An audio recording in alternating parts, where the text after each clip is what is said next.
This is Capital One Tournament Central. All right, so the Michigan State Spartans are your Big Ten tournament champions. Hello, everyone. Welcome to Capital One Tournament Central.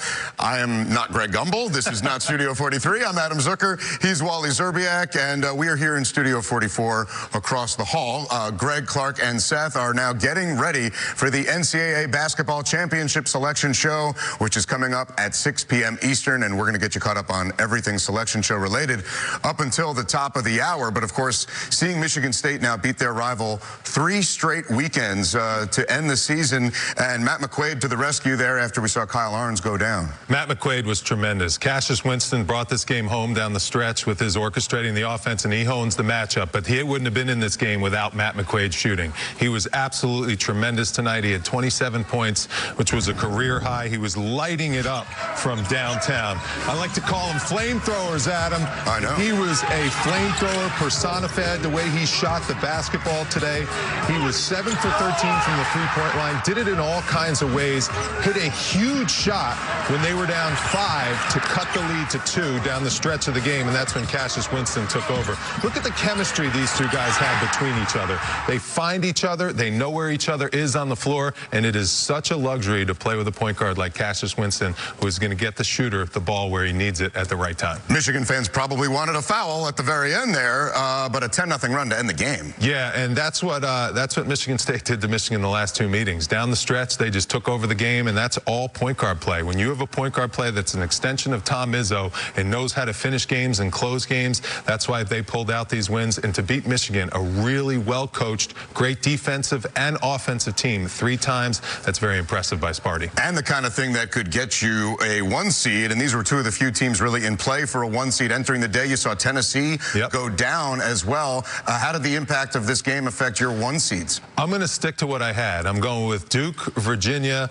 Gonzaga, and Carolina. I just think Carolina as that 4th #1 seed, and Gonzaga, what they did beating Duke at full strength. They're really one of the only teams that did that. And then Carolina, just the overall body of work, beating Duke twice. I know it wasn't with Zion Williamson, but still, they took them to the brink with Zion Williamson and only lost by 1. I still go with those 2 teams because I think those 4 teams, because I think the ACC is the best conference in the country. Those are the best 3 teams in the country, so they definitely deserve a #1 seed. And we're going to find out at the top of the hour. Well, a coach who took a 1 seed all the way to his 2nd national championship in 3 seasons is joining us now. Villanova head coach Jay Wright, fresh off winning his 3rd straight Big East championship, something that had never been done before. 3 straight Big East tournament titles. Jay, what's the vibe up the main line these days? We're happy on St. Patty's Day. You know, in Villanova, we got a lot of Irishmen. So coming back from New York and being here on St. Patty's Day today, everybody's really fired up. And Coach, a coach who recruited me back in the day to Hofstra many moons ago. That was like 25 years ago. But I still, look, Wally, look, if you would have come with us to Hofstra, you would have made something of yourself. I appreciate that. Maybe if you were with Villanova. But great job this year. I know it was a big challenge. What was your biggest challenge after the national championship year last year and losing so much NBA prospects, talent, to getting this team to rise to the occasion and play their best basketball down the stretch of the season? You know, Wally, there's always a challenge after a national championship to find that hunger and desire to do it again. But we got shocked. We lost 2 guys in Dante DiVincenzo and Spellman, who Omari Spellman. We didn't think we were going to lose those guys. So now it changed the whole thing. You know, we became now a young team that had to learn throughout the season. We had 2 great leaders, Eric Paschal and who was amazing, and Phil Booth. And those guys really took these young guys, and that was a new challenge, and tried to teach them all through the year to get them to learn how to play Villanova basketball. And we feel like finally at this point in the season we're learning how to play Villanova basketball. Well, Jay, the teaching never stops. Enjoy the selection show at the top of the hour. I'm just so sorry you're spending such an important day alone. It looks pretty good here, right?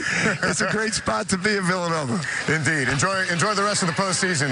Head coach Jay Wright, 2 national titles in the last 3 years. Of course, there were 5 other automatic bids filled out earlier today before the Big Ten championship game was won by Michigan State. So let's take a look now, starting with the Atlantic 10 championship on the CBS. 2 teams that were never in play for an at-large spot. Courtney Stockard putting the Bonnies up, but St. Louis owned the second half. Yeah, Tremaine Isabel, he nails a 3-pointer. Still a 1-point lead for the Bonnies, but then Hassan French makes the layup. St. Louis starting to take over. They were up 8 at that point. And then Nelson Caputo, who misses the 3-pointer. And then the rebound for St. Louis, and they get away with that 2-point victory, and they are going dancing, and they are a bid stealer. Unbelievable stuff there. The Bonnies had their chances. Now the Ivy League title, second straight year. Harvard's the top seed, playing a virtual road game. Azar Swain with the 3. Yale on top here in the second half. Yep, that was Alex Copeland who took it all the way for the jumper. Yale was absolutely rolling. Azar Swain throws the lob up to Jordan Bruner, who slammed it down, and then Bruner again with the dunk. Yale celebrates as they win the Ivy League title in convincing fashion. Then there was the SEC championship. Tennessee, thinking 1 seed against Bruce Pearl's Auburn Tigers.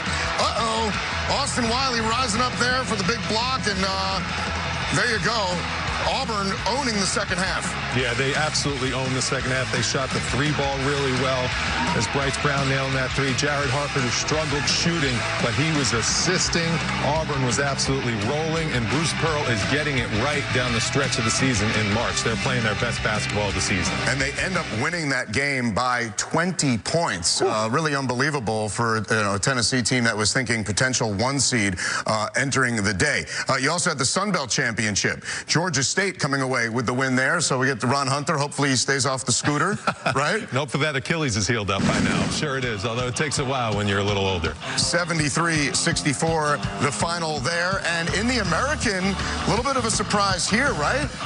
Very much so a surprise, but I'm not surprised by Jaron Cumberland taking over the game and getting 33. He's been one of the hottest basketball players in the country, especially down the stretch. No one you want the ball in their hands in the last 2 minutes in the country more than Jaron Cumberland. All right, and of course the selection show moments away. Wally, what are you looking to find out? I am excited. I can't wait to see who that 4th #1 seed is. I think the 3 ACC teams are pretty much a lock, but this is such a great moment. I go back 20 years to when we were named to the, and we got an at-large bid on Selection Sunday. That feeling and that joy and euphoria of being in the big dance and having that opportunity to win a national championship, no matter what seed you are, it's an exciting feeling. It is a great feeling, and it's on the way. It's time. Phones down, kids. Pencils out. The exclusive announcement of this year's bracket with the NCAA Basketball Championship Selection Show is coming up next after a quick timeout. It is over to Greg Gumbel, Clark Kellogg, and Seth Davis. Good luck to your school, and good luck with your bracket. Happy March. It's good.